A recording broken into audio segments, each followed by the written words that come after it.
we had this crazy idea about 9 months ago, I think, when the Urbanization conference was happening in Cape Town, that we could piggyback on that to have a capacity building educational program alongside it. And I'm really grateful to the ERSA, Boucher and his colleagues, to the IGC, to the World Bank for supporting this idea and helping to bring all of you here. I hope it'll be the start of something, an ongoing process, not just a one-off. And certainly myself and my colleagues at the University of the Free State, where we're building a center for work on urban and regional economics, we certainly hope that this will be the start of something further, that this will be an ongoing effort. So thanks again to the supporters, and particularly for making it happen. There's no way an academic can do this on their own. So a wonderful collaboration. And welcome to Cape Town. It's not usually so cold. I should tell you, visitors to the city, it's not usually so cold, so I'm sorry the weather's, but hopefully this week it will gradually warm up and you'll enjoy things a bit more. You probably weren't prepared for this. So my job this morning is to gently introduce you to some of the themes that we're going to be talking about over the next 2 days. And my focus is going to be on urbanization in Africa. This is a really massive issue, as many of you will be well aware. And I'm just going to substantiate that point, that it's a really significant issue that the world, never mind African countries, the whole world needs to take more seriously. And we need to build capabilities, particularly around the economy of African cities, because unfortunately our expertise in this subject is within the continent is very thin. So we really need to build skills, build capabilities, build awareness, and build, particularly in government, we need to build policy making, analytical expertise to come to grips and to get ahead of the curve in relation to urbanization, because we have a unique opportunity. Africa is only about halfway through its urban transition, its rural-urban transition. So there's a tremendous opportunity, right, to avoid some of the mistakes and the problems that have emerged in the past and to do things better in the future. So I'm going to do 3 things in the next hour and a quarter. I'm firstly going to try and unpack the issue a little bit by defining what is urbanization. It seems obvious, but actually it's not quite so obvious in practice. I'm going to set it in a wider context. How does Africa fit into the wider global picture? I want to draw out some implications of urbanization. What does it mean for development, for social and economic development?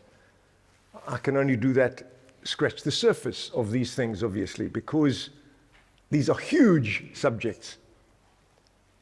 And then I want to end with a bit of a provocation for what I think is one of the critical ingredients in order to improve urbanization in the future. And I'm not seeing my slides anywhere. Are they there? There's a delay. So the first slide is missing, but that doesn't matter. You might have seen that. So this is down the left. Let's start down the left. So Africa's urban population is going to double over the next 25 years or so. Going to double, right? This is unprecedented in human history, that pace of growth. Cities will absorb 80% of Africa's population growth. So we know the whole continent is growing, the population is growing rapidly. Most of that will be in the cities, 80%. So if we're talking about demographics, we need to focus. Whatever subject we're talking about, the environment, the economy, social conditions, health, education, it's got to be in the cities. We've got to be talking much more about cities in Africa. 2/3 of Africans will live in urban areas by 2050. At the moment, it's less than 50%. right? And that's going to change dramatically, this shift. There'll be 2,000 more cities with over 10,000 inhabitants. 2,000 more, where are they going to go? And there'll be 17 megacities with over 10 million people. So Africa will have the second largest number of megacities, according to these projections, of any continent in the world. Far more than Europe, far more than America, far more than Latin America, second only to Asia.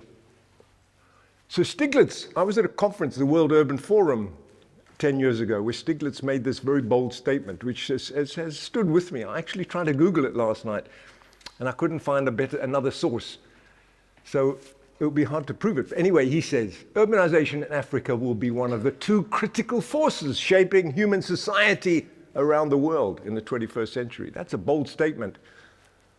We can debate it, but it's an indication of the significance of what we're talking about today.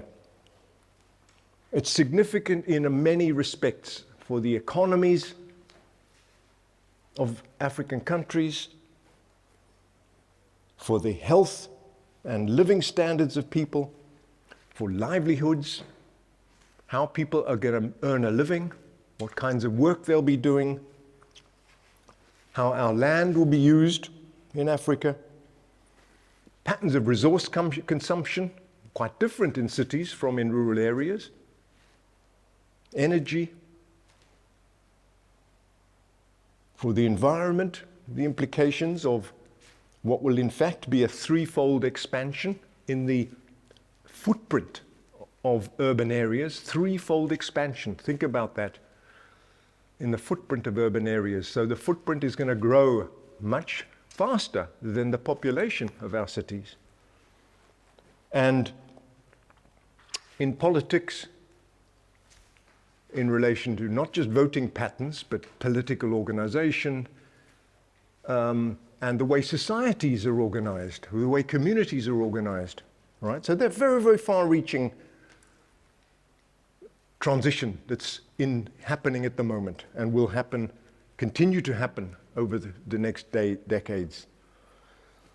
And this, of course, because of its profound implications, raises many sensitivities in governments, in society, and by and large, this is beginning to change, but governments have been fearful of this, right? Because of the transformation it creates in societies. Governments are fearful. What are the implications?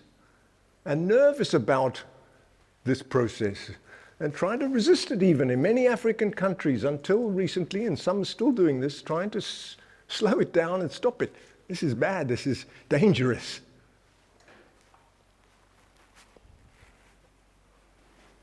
So it's an urgent challenge to avoid some of the downsides of urbanization, but it's also a huge opportunity, as we will show and argue over the next couple of days. It's a huge opportunity to shift the trajectory of the economy of African countries into a more prosperous trajectory. The rural-urban transition is one phrase that's used, and urbanization is another. They're slightly different things, but I'm just dropping that because I want to define these things a little bit better so we're clearer. So let's move on to definition. What is urbanization? So at the heart of it, a simple technical definition of urbanization is the shift in population from rural to urban settlements. So it's not necessarily about growth. It's about this transition, this transfer of the population. It's accompanied by significant growth in Africa, but it's worth distinguishing between urban population growth and the urban transition. So technically, urbanization, if you say what's the urbanization level of a country, it's the share of that country's population that lives in urban areas. All right, so it's the urban population share of the national population.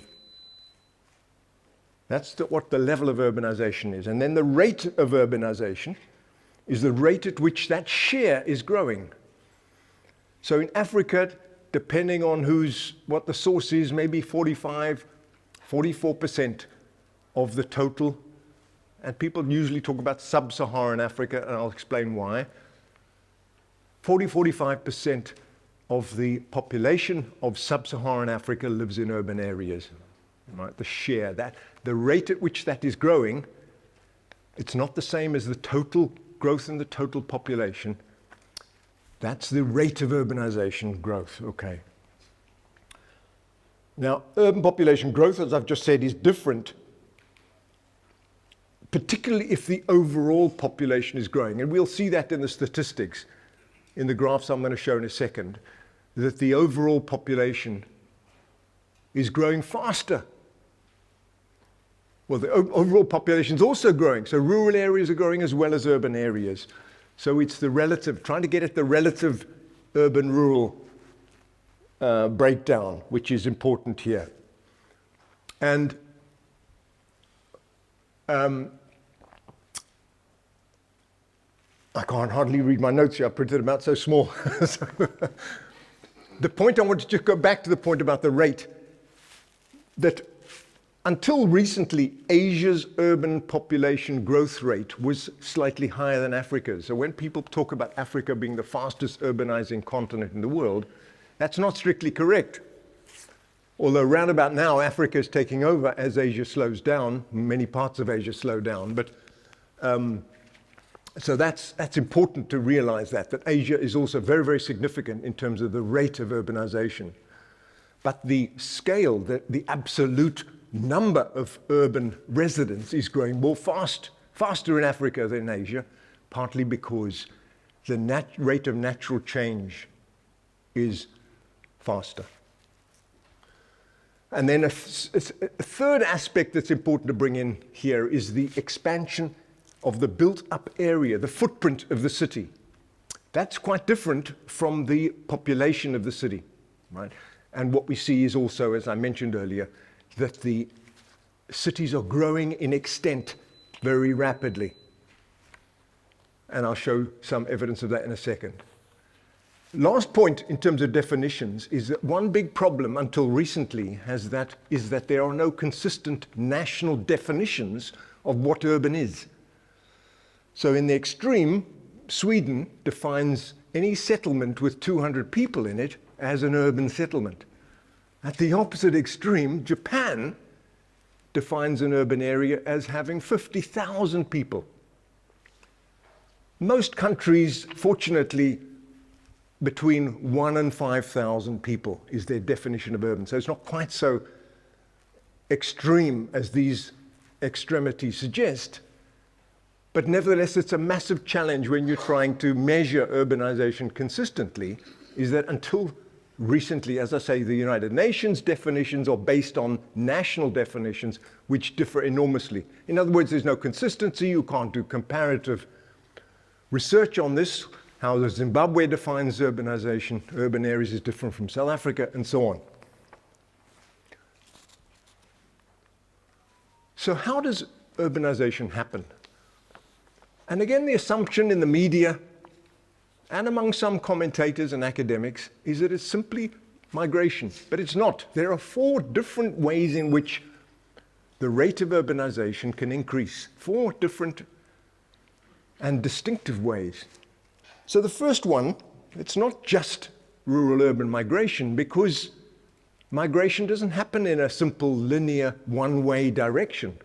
There are also reverse flows, and we've seen that quite significant in South Africa recently, actually, with partly in response to these negative conditions in many of our cities, there is evidence of reverse migration and of people, circular migration, but also people actually investing in rural areas, in their former country villages and so on, rather than the cities. Because cities are hostile places in South Africa, and they're expensive for people, and they're difficult to get access to land and so on. So it's the net rural-urban migration which is the balance between urban-rural and rural-urban, which determines the scale of that migration component. And Africa is different from many Asian countries. In China, urbanization has been predominantly due to rural-urban migration, not because the Chinese population is not growing, right? So it's predominantly rural-urban migration. In Africa, it's different. Rural-urban migration is the minority share of the growth in urbanization. The second component is the expansion of urban boundaries. As people move to cities, as urban populations grow, so settlements expand, and the definition, therefore, so it's purely a question of reclassifying former rural areas as urban. But you can see how as boundaries expand, you need to define your cities differently, and they get bigger through the accretion of the boundary. And sometimes you're incorporating settlements that were there and have been there for a long time. It's just that they have reached a point when they get close enough to the city for them to be incorporated into the city. The third mechanism is by the formation of new urban centers. So as villages and towns expand, there gets a point where they reach the threshold of how you define an urban area, and therefore they become urban. Again, that's largely a question of reclassification. And then the final point that's often neglected is that differences may occur in the fertility rate and the mortality rate of populations in urban and rural areas. In the case of historically, in urban areas, the mortality rate was much higher. This was a massive problem in the Industrial Revolution in the UK and Europe. More people moving into the cities, living in crowded, congested places with no public services. You had outbreaks of disease, serious disease, which devastated urban populations and ensured that mortality was very high. So they had to encourage more people to move to the cities to compensate for the declining population through mortality. We have the opposite issue now in many African countries, that improvements in public health, improvements in vaccinations and other medication, people are living longer, right? So mortality is delayed, people are living longer, life expectancy is longer, and therefore populations are growing through the natural rate of natural change as much as migration. All right, so how does this share compare? The absolute, the relative, the rate of urbanization, how does that compare with the numbers, the absolute growth in the urban population? So this is data for the world as a whole. And what we see is that the transition, the shift from the balance between rural and urban changed in around 2007, marking a historic transition in the world. More people living in cities than in rural areas for the first time ever.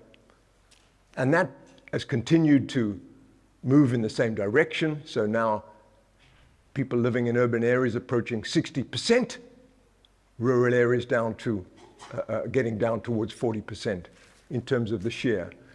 The absolute numbers, both growing, except rural areas slowing down in the world, stabilizing that population, and the urban population continuing to grow strongly.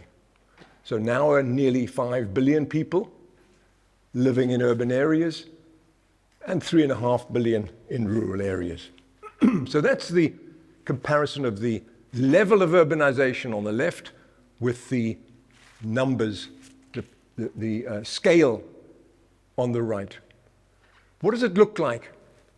Now, this is why I say we need to distinguish sub-Saharan Africa from North Africa. So on the left are the numbers of people, because we can actually infer something about, I haven't shown both graphs, we can infer something about the level from the balance between these two. So you can see we're still in sub-Saharan Africa, rural population still exceeds the urban population. It's about 45%, 60%. And the urban population is growing much more rapidly than the rural population in sub-Saharan Africa. Contrast that with North Africa and the Middle East, where the urban population is much larger than the rural population, and the rural population growing very slowly. So quite different urbanization levels and rates in North Africa from sub-Saharan Africa. Reflecting in many North African countries, the desert, not very hospitable environments to live in. Historically, a lot more people living in urban areas than in sub-Saharan Africa.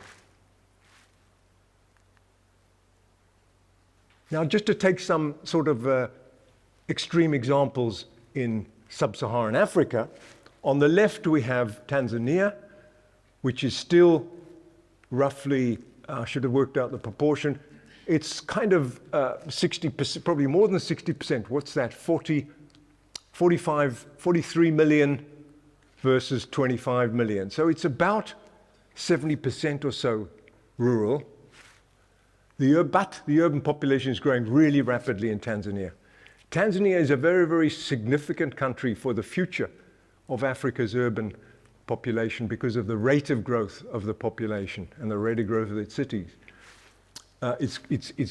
Nigeria at the moment is, as you will all be aware, is by far the most significant, but Tanzania is, in a few decades, will be really up there in terms of a very, very populous country with very large and rapidly growing cities.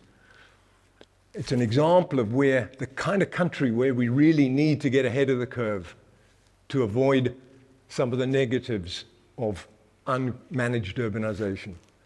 So at the other extreme, South Africa, depending on how you measure it, about 70% urban and about 30% rural. With that rural population, you can just about see is actually slowly declining overall. Another interesting feature of South Africa is this period here between late 50s and around 1985, 1990. This is the period of apartheid, when the government tried to prevent the majority black population from moving to cities and to control that in a very rigid, extreme way, right, through pass laws and forced removals and other very brutal instruments. And it didn't succeed in stopping the growth of the urban population, but it succeeded in maintaining it at the same level of, same rate of growth as the rural population. That's quite unusual around the world, actually, to have this period when the two track each other quite closely. And since the end of apartheid here, at the early 1990s, we see this wide divergence as people move to cities now that the Constitution enables people, gives them that freedom of mobility. You cannot stop people moving in South Africa now anymore, and you haven't been able to for 30 years, fortunately. So some interesting things from the statistical picture. So Africa stands out when you look at the countries where the rural population still exceeds the urban population. That global map, not many other parts of the world, with the exception of parts of South Asia, not many other parts of the world where so many countries are predominantly rural. And this helps to explain a little bit, the emphasis in policy on rural development. Right? Politicians say, our voting base, the majority of voters in rural areas still. We need to prioritize that. Not urban area. Urban area is the future. We can worry about that in due course. Let's get things right. Let's develop agriculture. Let's improve public services in rural areas. So there's some logic to that. But the argument we make and we need to make is that think longer term. Right? Think about the future and the essential importance of doing things now in cities to prevent disasters in the future. So in a bit more detail, this shows the the share of the population in different countries. You can see it's different, right? We've got to get all careful about generalizing about sub-Saharan Africa because conditions are very different. We saw the Tanzania, South Africa contrast, and there are many, many contrasts of this kind that we need better research. And I'm hoping one of the things coming out of this two-day event will be ideas for you young researchers of the future, to take home and say, this is something we don't understand enough about. These are really important research topics to unpack what's happening in different countries. So Ethiopia, still very rural, right? Sudan, South Sudan, Niger, Mali, DRC, Tanzania I mentioned, Kenya. Kenya is surprisingly rural. You wouldn't think it because it's held, sometimes now people talk about the East African tigers, but largely rural. And then Southern Africa, Botswana, much more urban than South Africa even. And of course North Africa I mentioned, predominantly urban. And then there's another important feature of this is how recent this is, right? So mindsets take time to change. This rapid urban growth in sub-Saharan Africa is very, very recent if you look back in history, right? These were all very rural societies. But it's only in the last century, and we're getting to see this divergence between these North African countries. South Africa is up there for historical reasons. We can go into why South Africa is different. And then a wide spectrum of urbanization levels in different parts of Africa. Uganda, less than 20%, Uganda. Ethiopia, I mentioned, Kenya, Tanzania. So really contrasting trajectories. So what about the rate of growth? I mentioned that this is important. The rate of growth in the share of the urban population. So this is important for mindsets and so on, right? And you can see here how sub-Saharan Africa stands out in the world along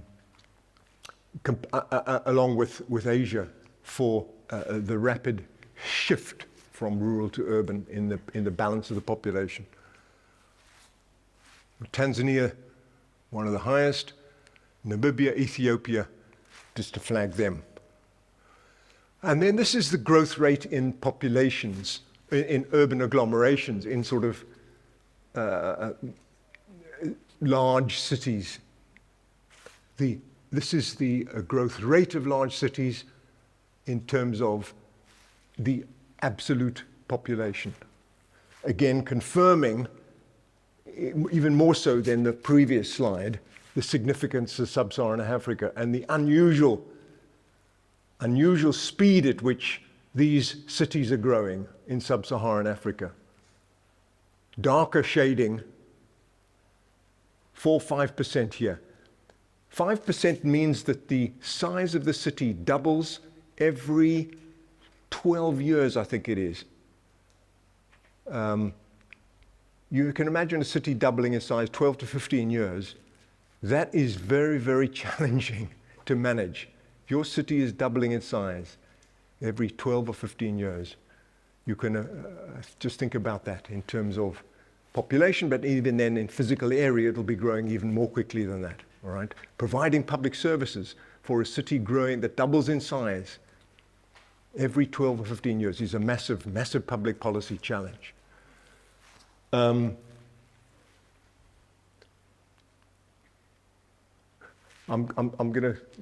probably getting fatigued with these graphs, but I'm nearly at the end of the graph, so bear with me. Some of the fastest growing cities in the world are in Africa, and some of them are very large. So Kinshasa in the DRC is a famous city for the negative features of growth. A poor country, a weak government, and a rapidly growing city. Result, extensive informality and extensive poverty. So we'll talk, I'm not going to say much about why rural-urban migration is happening, but in essence, there can be push factors and pull factors, which we need to understand, and we'll be talking about over the next 2 days. The pull factors are economic opportunity. And this is why we have to get the economy of our cities right, to ensure that there are livelihoods and incomes and jobs, secure, decent jobs for people to move to in the cities. That's why people generally move to cities, for opportunity. And historically, that's why people have moved to cities, for opportunity. However, we also have some serious challenges in many rural areas which push people into cities. Climate change is one very contemporary problem. Droughts leading to famine, leading to agriculture declining, people struggling to survive and moving in the hope of securing some kind of livelihood in the city.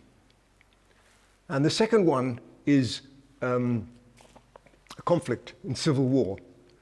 So in a place like DRC, Angola is another example, enormous rural turmoil, people escape the conflict and the violence in rural areas, and this unfortunately is quite widespread now in many African countries, linked partly with extreme movements, Islamic fundamentalism and other issues, is driving people away from conflict into more secure, safer cities. And this is very challenging to accommodate people who, don't have many skills and struggle to survive and find a job in a city. And so this is the sort of Kinshasa sort of doom scenario in a way of a massive city, currently about, if we project up here, about 15, 20 million, somewhere between there, with very weak economy and weak governance. Lagos is I haven't visited Lagos for a while, but the stories are the governance of Lagos is improving, and that they are now doing some very important things around public services, water and sanitation, public transport. And if any of you from Nigeria would love to hear more about that situation. Historically, Lagos is also lumped in that category of, a massive, problematic urban growth. Cairo, I was in Cairo for the World Urban Forum recently. They're building a massive new city to the east of Cairo to try and accommodate some of this growth. It looks bizarre, frankly. It's modeled on sort of Dubai in some ways, and it's weird.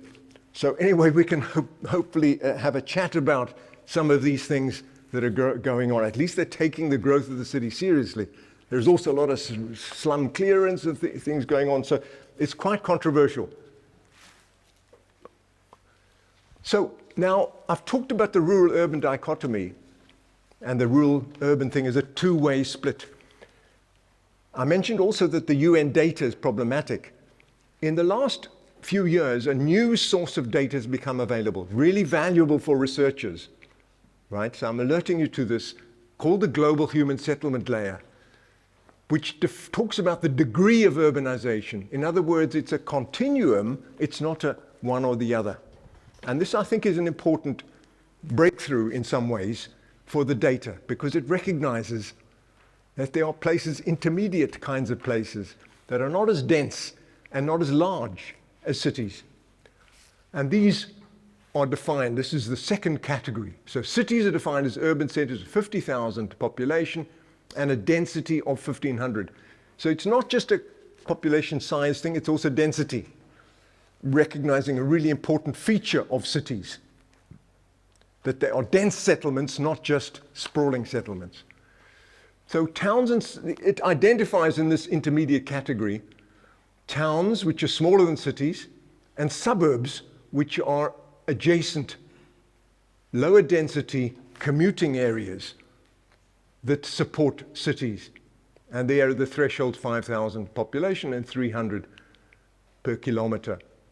And then the villages and rural areas are the third category. Now, one of the reasons I'm mentioning this is because there is some debate about their definition. And in particular,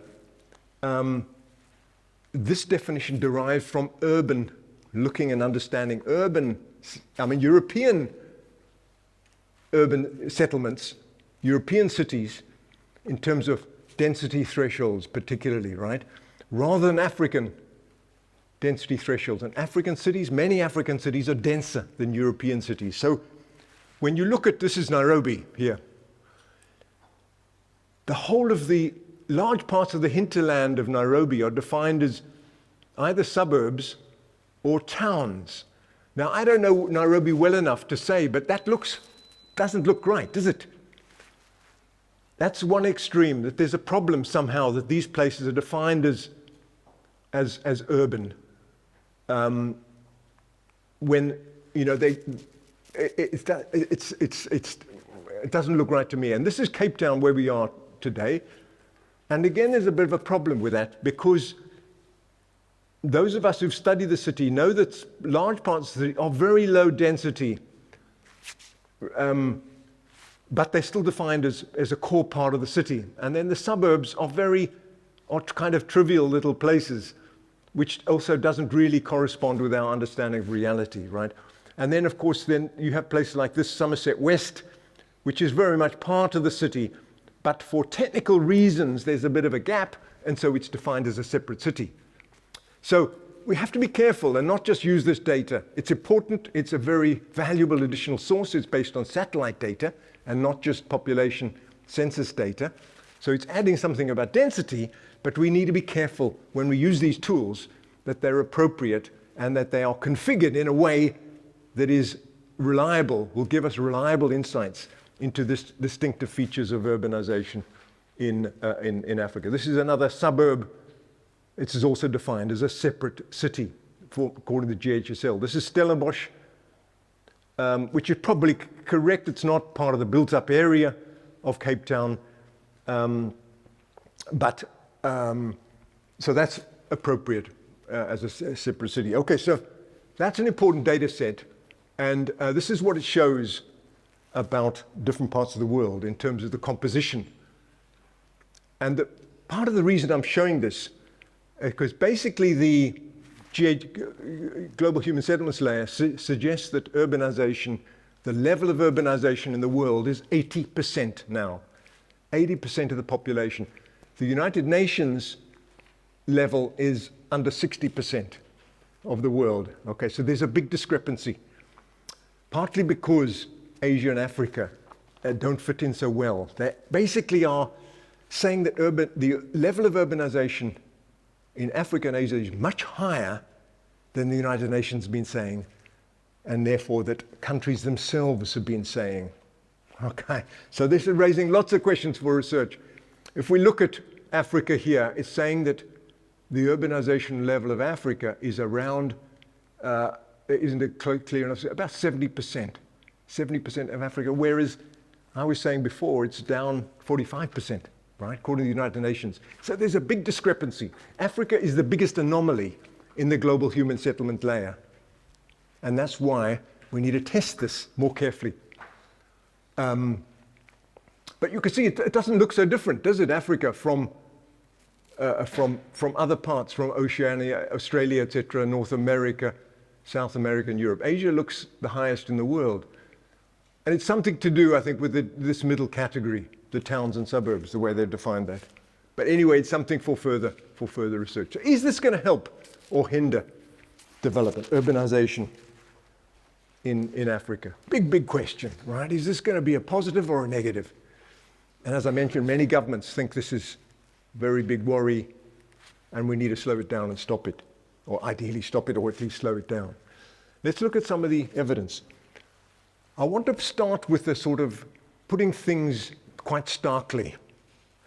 There are two scenarios we can imagine where over time, your urban population is growing, the level of urbanization is increasing, and then over time on this axis, GDP per capita, average incomes, are increasing over time.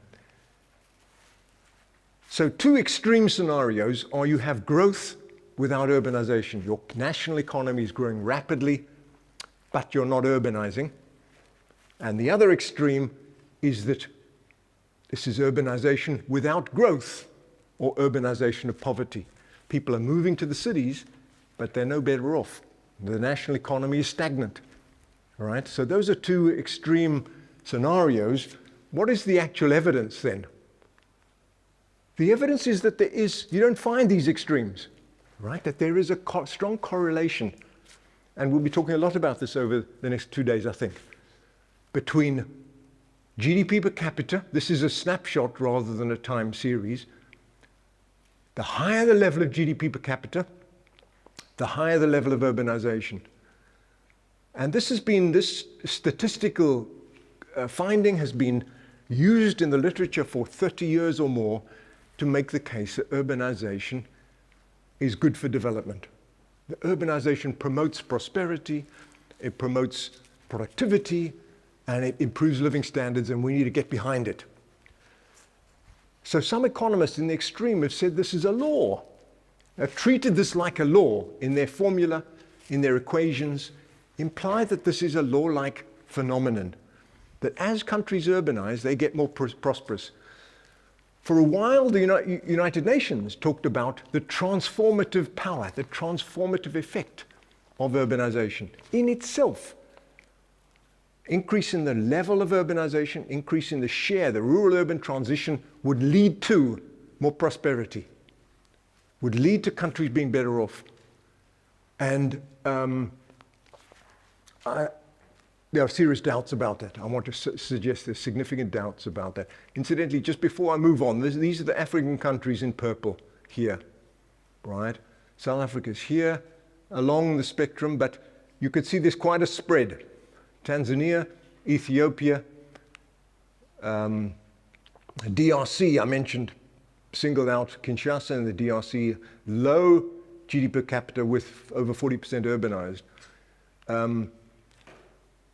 So at face value, you would say, let's encourage urbanization. It's going to be accompanied by development somehow or other, right? By economic progress. It's not automatic, I want to argue, but this is a little bit messy, but it shows the time series for each country. But again, if you sort of look between, try and make sense of that mess, by and large, over time, the trajectory is in a positive, is in line with the correlation. And you can see online, if you go to Our World in Data, you can see really nice moving diagrams. I can't do this on my IT skills, are not good enough, I could have shown it, but go to on Our World in Data and you'll see for most countries over time they plot, and China is the standout example, really. China's sort of darker line here, you could just about make it out, of this tremendous steady progress. As it's urbanized rapidly, average incomes have risen, the whole country is prosperous. 800 million people have been pulled out of poverty in China through urbanization and industrialization. It's a remarkable story that is well worth studying further. And some people are saying, that's why we need to try and replicate some of that. So the slope of the curve is also quite important. You can see India is on a different trajectory. Not such rapid progress in terms of prosperity. And then it's quite a mixed picture here, down here, and I want to show you, unpack that a little bit. So the Asian story, and apologies for this, I need to update this data. This is something I did a decade ago. But most Asian countries fit that pattern. So this is just unpacking it and making it a bit more stylized. You can see that as the share of the urban population increases, these countries have become better off. Fits the story very nicely. And there is in Asia now, it's a no-brainer. We need to promote cities, make them sustainable, improve livability in our cities, address air pollution and congestion, because this is where prosperity is. Vietnam is going through that now. Remarkable cities, remarkable growth, remarkable investments taking place. Latin America also, historically, a much higher level of urbanization in Latin America, but kind of fits the story too reasonably well. Right? There are no anomalies, there are no exceptions to that story. But when we look at the African data, it's a much more messy picture. Indeed, some countries going backwards. If we updated this for South Africa, we have in the last 10 years been going backwards. GDP per capita has declined, right, as we have urbanized. So there's clearly an issue for Africa that needs to be addressed. And that's apparent across other indicators we can look at as well. The data, we're not good on much of this data. So life expectancy, completely different indicator. This is, it doesn't even show, so I've lost the labels. I think that is, that's Asia. That's this is Asia, that's Latin America, and this is Africa. Again, with countries going backwards in terms of life expectancy. And for a time that was the case in South Africa as well, partly through HIV/AIDS. Life expectancy fell by about a decade as we struggle to get groups to give, and let's hope that with the cuts in aid, US aid for our AIDS budget, we don't see the same problem. People are worried about that at the moment, actually. So this is the negative scenario of slum urbanism. Kinshasa, etc.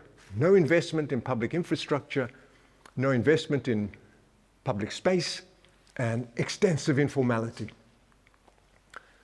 These are pictures from Lagos, quiet, well-known, well-used pictures. This is from Cape Town. We have similar issues of extensive informality. About 20% of households in Cape Town live in shacks. We even have double-story shacks in well-located informal settlements. Very, very dangerous. You can imagine when a fire breaks out, what happens. So we need to take these things really seriously. This is the share of the population living in slums. I don't like the term. Informal settlements is a better one, but we won't argue over languages now. But look at the proportion of the population. So large parts of sub-Saharan Africa, most of sub-Saharan Africa is over 50% living in informal settlements or slums, right? So massive, massive issue of living conditions and the way in which our cities are growing. Much higher, much more extensive than any else in the world, with possibly the exception of South Asia. So really big challenge. You cannot say from this that urbanization is leading to progress and prosperity. Looking at particular countries, Nigeria, in terms of sheer numbers, more than 50 million living in slums. DRC on the wrong, that trajectory seems to be turning. Looks like Nigeria is beginning to get a handle on it. DRC are moving in the opposite direction. Lower levels here, but some worrying trends, Angola. They're all increasing. If you could just about see that from the gradient on these bars, that the proportion is increasing, not at the same rate, hopefully, as the population, but nevertheless, there are signs of concern there. So, another indicator of the share of the population was convenient access to open public space. You wouldn't have thought that was necessarily a good indicator, but it's very, very important. Those pictures bring home the importance of space for circulation, for public services, for roads, for infrastructure,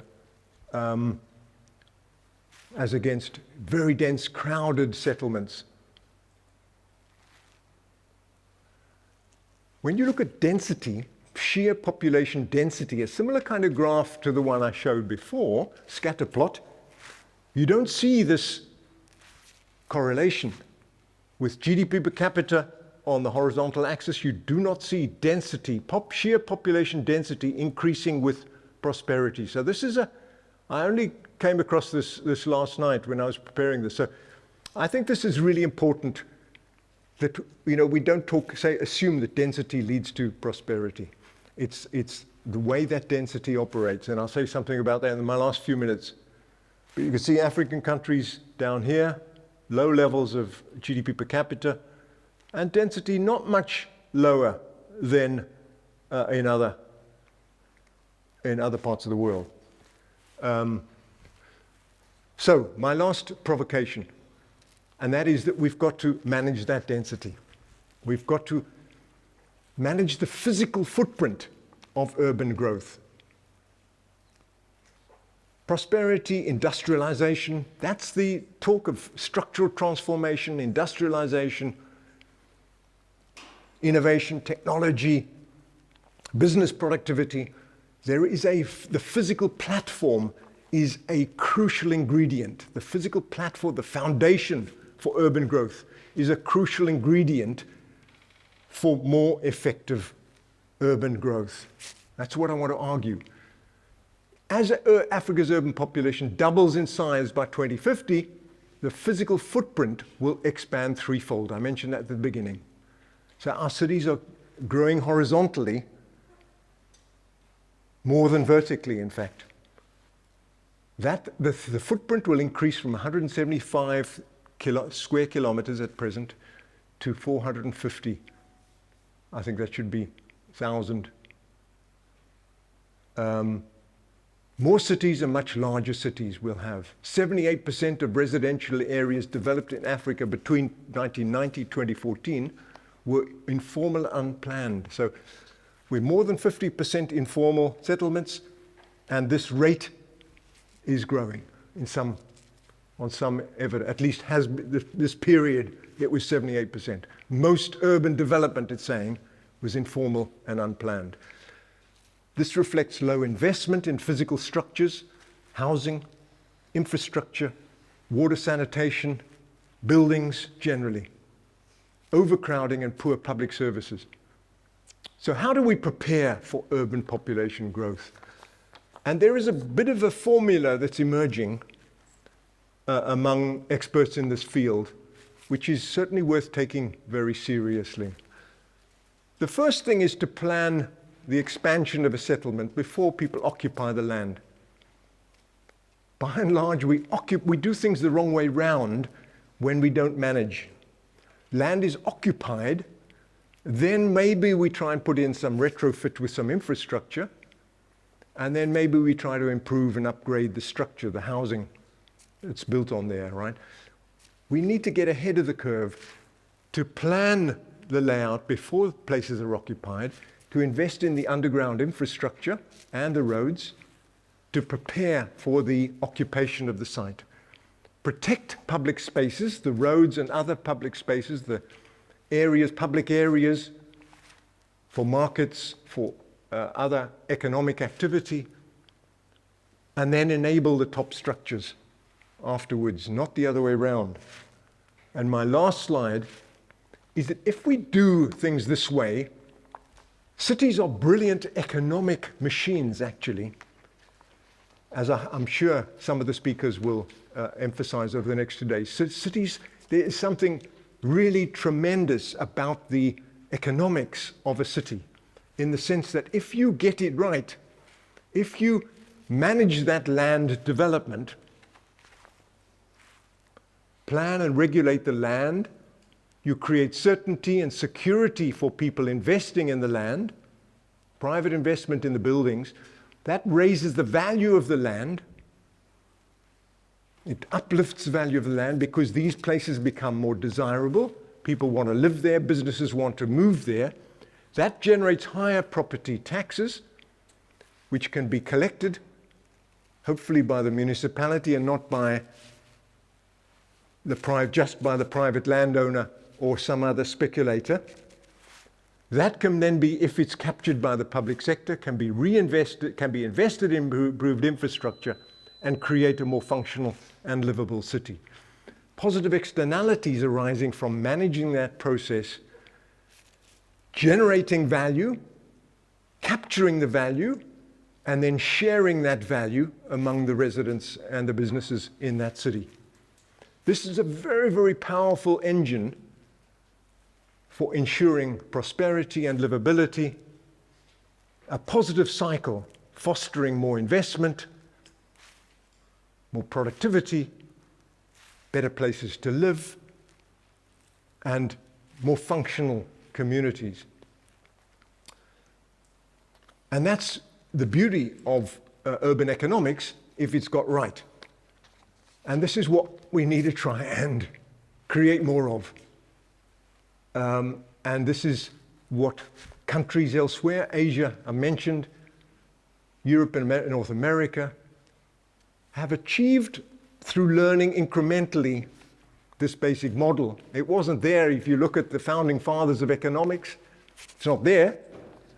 But this is a really important, profound truth. It's not an iron law. It needs to be managed. That's the critical thing here. Market economics, the free market is not going to sort this out. It requires this combination of public and private sector, planning. It's interesting, urban economists are now talking about planning in a way they didn't 30 years ago when I studied urban economics. They're now talking about urban planning. For me, it's quite a revelation. They've grasped that it's not just let the market rip. It's about this combination of public and private, demarcation of responsibilities. And if you get that right, it creates enormous prosperity and sustainable prosperity, because this is as people say, this is a gift that keeps giving. Okay, I've talked for longer than I wanted to, but we've still got 20 minutes for questions and comments. So I'm hoping that our PhDs and postdocs and master's students in the audience will take the lead in asking questions over the next 2 days, and that our other more experienced practitioners and so on will hold back to begin with, because we have some very, very experienced and knowledgeable people in the room. So hold back, please, those colleagues, and let's give our priority, preference, treatment to our next generation, our young African researchers. So please, let's have some comments and questions.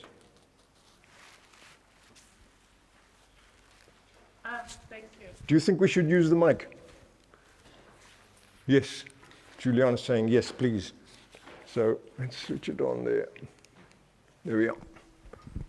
Thank you. Good day, everyone. My name is Makhanse Mereki from the University of South Africa. I have a question in one of the slides about the share of population living in urbanized area versus the GDP. I noticed that Bahrain, their GDP per capita is very, very good. And their population share in urban area is very low. So I was wondering what could be the results. I even went further to check the population size, and I saw that, it's little, it's 1.5 million or something like that. So the question is, how do you think that they are doing it differently compared to some of our African countries? Because I believe in some of the African countries, the population rate is slower, just like in Bahrain. However, Bahrain GDP per capita is good. And I know that their currency is good, but as an expert, what do you think can be some of the things we can learn from Bahrain? Thank you. Let's take a few questions and comments. Yeah.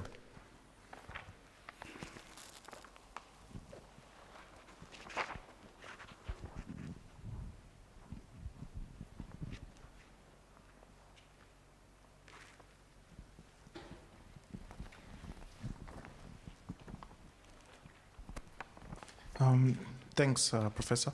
My question is on the global human settlement layer. Are we able to estimate populations based on that layer? So Lusaka City, for example, in Zambia, is very difficult to get an actual population estimate because it's sprawled out of the admin boundaries. So a city is not an administrative boundary in itself. You can get a district population, a ward population, but not really for a city. So I just wanted to find out if that can be done, estimated using the human settlement layer. Thank you.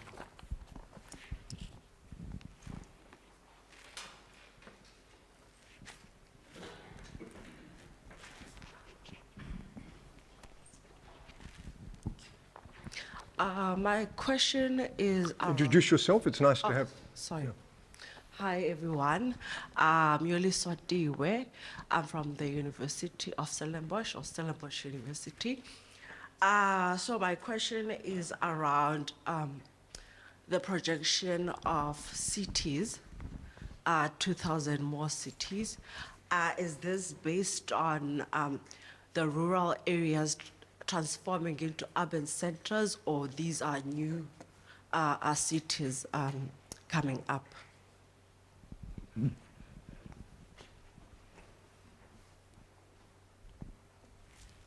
Okay, so my name is Xavier Tepson from the University of Ghana, Legon. Yes, so I kind of appreciate almost everything you just explained to us. But then at the last but one slide you showed, where we needed to prepare before, they need to prepare for urban population growth. In the case of Africa, I think the challenge lies where we have land tenure system. In Ghana, for instance, in Ghana like this, there are people who sell land to you and sell to somebody else. And so for you to wait until plan or to plan layout, I would want to build before planning. And so that is where the challenge lies in most African countries. And so because of the land tenure system in our case, there could be no planning before development. So development comes before planning. Yeah, so I don't know how we're going to address that issue. Let me answer that. We'll have another round of questions. So 4 really good questions. Thanks very much. The first question about Bahrain. I don't know much about Bahrain. As far as I know, it's an oil state, right? So we have to be, these are exceptional on so many indicators. The oil states of the Middle East, 1 or 2 elsewhere. Singapore is a little bit like that in some ways, although it's not an oil state. These are small countries. They've got this incredible resource, which they've used, some used better than others, right? To invest, to raise incomes, and to improve infrastructure and to manage their growth very effectively. So I think there's some African countries have had natural resources, have got natural resources, maybe Nigeria springs to mind.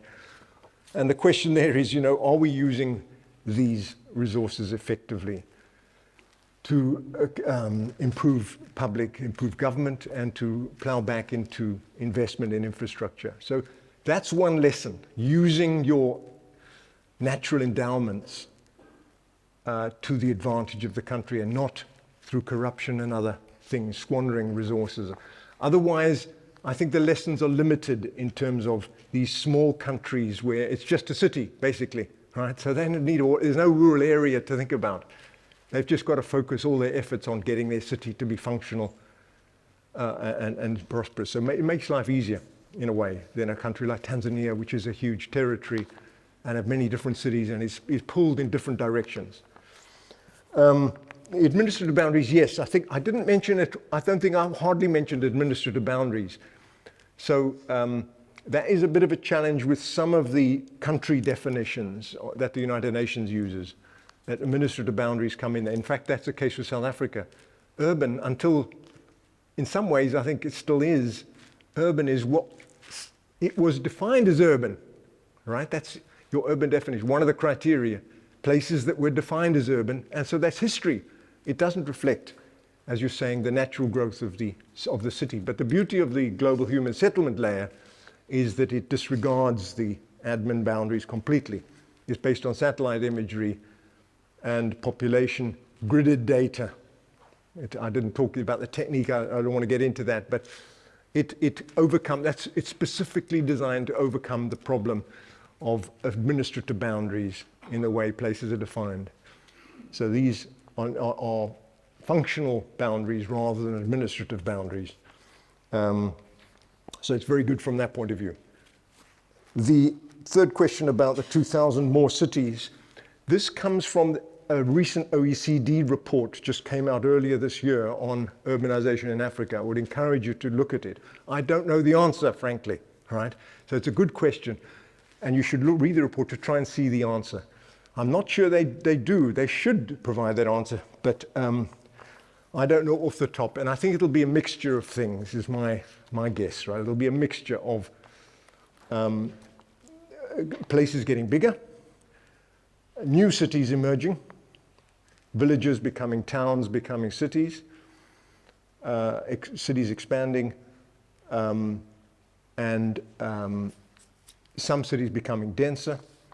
That won't be the new settlements. Yes, it'll be a mixture, I suspect. But I don't know what the balance is. So it's a great question. Sorry, I can't answer it. Most of the cities is a fantastic map. I tried to copy it, but I failed. Heavily around west, across North Africa isn't part of it. Southern Africa, modest new settlements. It's really from West Africa through towards East Africa, across the central belt of Africa, that 90% of these new centers will be created. And the problem the OECD raises is that most of these 2,000 new cities and towns will be landlocked, all right? They're not on the coast. So that's good from an environmental point of view, but they will struggle to access for trade and other issues, access ports, and that will create an obstacle to development, I think is the message. Ghana, good question about Ghana preparing ahead. We're going to have a session specifically on land that Harris is dealing with, I think, later this morning or this afternoon on the program. And he will address this issue because he's studied this issue himself. The short answer is that there are many obstacles to this, right? I didn't have time to go into, and I didn't particularly want to go into, but customary land tenure is a challenge. You've got competing systems of land tenure. You've got the official one, and then you've got, which is trying to apply a sort of objective market system as against a traditional customary land tenure system. And the conflict between the two creates real problems with disputes. Who really owns the land, undermines investment, undermines confidence. As I'm sure you're aware, hinted at by your question. Harris would deal with it more effectively. The other problem that this doesn't mention that I want to raise is that by laying out, by planning ahead and saying this is the area that the city is going to develop, grow in the future, you're actually inviting speculation. And you're inviting those strong men, the powerful actors behind the scenes, some of the politicians, some of them are other private operators. You're inviting them to target that land, right? Get hold of that land some way or other. And none of the advocates of this model talk about that issue. How do you deal with this? Enforcement, how do you prevent? Particularly if they're politicians, they're very powerful. And this is what's happened in many countries in Africa. It's politicians and others linked to them who access land and who speculate on the land and who undermine the coherent development of the city. Let's have some more questions. Couple here. Can I speak a lot? Yeah. So my question Speak up. is with regards to spatial capital, taking advantage of your planning background, but still connecting it with the conversation today.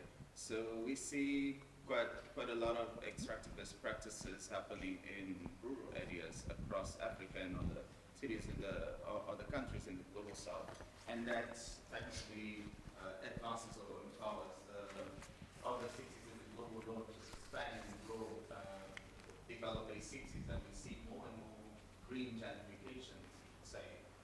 But I would like to hear as well what is your take or your perspective on how those global transfers of spatial capital both advance or hinder our growth in Southern Africa specifically, as you mentioned. And perhaps coming, I didn't introduce myself, I'm an architect by practice and I work with young urban in South Africa. So I would like to know as well what could be from the recommendations you make, what would be essential to consider both in research and planning practice and policy. Okay, good morning. My name is Omar. I'm an inequality studies student from the University of Witwatersrand. I'd just like to ask about, so the final slide where we talk about building economic density and the process of private investment. So I have a concern about how, there's a focus on shareholders rather than like the stakeholders involved. And I wanted to ask you, how do you think we can safeguard the urban planning process from reproducing, class, race, and gender inequalities?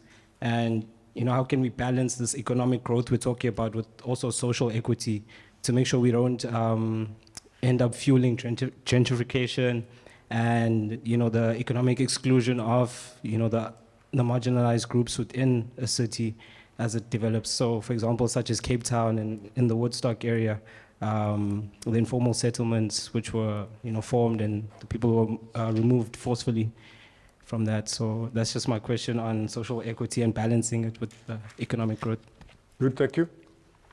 Good morning, colleagues. My name is Fatima Jili. I'm from the University of KwaZulu-Natal.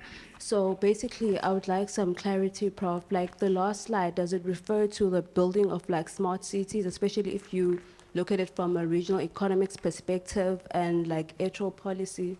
Thank you.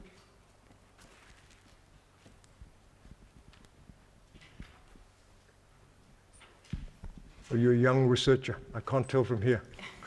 No, thanks. I'm Ruth Capon. I'm from the city of Cape Town. I'm really interested in this last graphic, particularly given the budget controversy. I'm not sure if everyone's aware, we've the budget's out for public participation at the moment, and part of the pushback is around the higher property tax revenues that are being put forward. And I think just the leap from this is a theoretical graphic in my understanding, and so just how it works in practice, where you go from higher land values to higher property tax revenues in terms of people's ability and willingness to pay, and then particularly because there's such limited avenues to get revenue for operational costs. So investment for infrastructure, there's lots of avenues. There's actually maintenance and public service that is hard to fund. So I just love some insight on that. Thanks. All right, let me try and answer those great questions again. Thanks very much. 2 minutes, okay. So summing up the first question, I think land grabs is what sprung to mind, extractivist practices. Land grabs by sometimes foreign capital in rural areas, it is a big issue. It's not my expertise at all, I'm afraid. So it's happening. There are people elsewhere who are much more competent than I am, but perhaps you could give that question to Harris Silod, who is talking later, because he may well have a better answer for you. Obviously, the motive for land grabs is critical. Is it speculation with a view to not using land productively, at least in the short term, or is it designed to foster productive investment and development, agriculture or urban development, which may have a valuable purpose, right? So the important questions need to be asked about the motives for it. And that applies for urban land too. Why are people speculating in land? Is it because they purely want to make a quick buck by buying cheap and then selling 10 years later? Or are they going to use that land productively? And we have big problems with public land, actually, in many of our cities in South Africa, that big state-owned enterprises are sitting on land, it's propping up their balance sheets. They don't want development on that land, even though it's perfectly placed for housing and other uses. And government needs to be tough with these entities and say, I'm sorry, your balance sheet is less important than our cities functioning effectively. Shareholders versus stakeholders and the reproduction inequality. The simple answer to the inequality, my simple answer given the constraints on time, is that there are limited powers that cities have to deal with inequality. The beauty of this model is that it's largely within the power of the city. The built environment functions. In many cases, not enough in African cities, but many around the world, cities tend to have control over many of the levers to make this model work. investment in infrastructure, land use planning, building control, and so on. But there's a limit to what these can do about inequality, because it requires national powers and national redistribution, welfare budgets, national taxation to really constrain inequality. Cities can do something, but they have not masters of inclusion and equity. Building smart cities. I didn't talk about smart cities, and again, partly deliberately, and new cities. I'm very skeptical that I think in particular circumstances, in particular situations, new cities can serve a useful purpose. But this can be, and it certainly is in South Africa, a massive distraction from sorting out the problems that Fouché showed in his slides. We get distracted by the prospects of building a new, beautiful, clean and secure city when we have big problems in our existing cities, and that is a total distraction and a political dangerous, because resources are diverted away from addressing, and indeed some of the issues you were raising about operations and maintenance of infrastructure. We get preoccupied with building new infrastructure rather than maintaining the existing infrastructure. Yes, Cape Town, for those of you not familiar with it, there's been a bit of controversy in the last few months because the city has actually, I think, for the first time, increased property taxes on the middle class and upper class significantly more than inflation. Partly for technical reasons, that there's a change in the municipal funding model for public services. But anyway, this has created a huge pushback. So this model it requires political will, right, to tax people appropriately. And then, of course, to get the balance right between appropriate rates of tax is tricky. But the beauty of a property rate is that it's a free, it's an unconstrained resource, right? So it can be used for many different purposes, including the maintenance and operations of public services, unlike many national grants. National grants tend to be restricted with all sorts of conditions attached to them, which prevent municipalities doing what they want. So rates, and in South Africa, the rates are a big chunk of municipal revenues. And this is a very valuable part of the local government structure in South Africa, which is not the same case, not the case in many other African countries.